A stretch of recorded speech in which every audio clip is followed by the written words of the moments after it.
Hey guys, welcome back. If you have a fairly simple pattern and are planning to use a light colored fabric, like what you see here, white, creams, light pastels, then you can get away with transferring your fabric without needing to buy anything additional, as long as you're in a pretty well lit room. Or you can even do this at night using a lamp.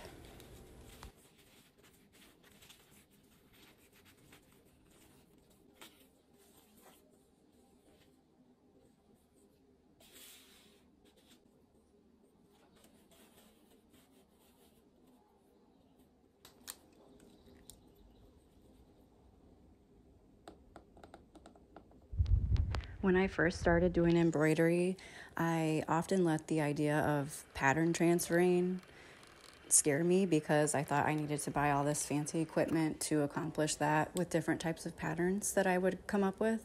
But then I realized I typically stitch with white fabric or ivory fabric regardless, so it's fairly simple to transfer as long as I'm able to see what I'm doing.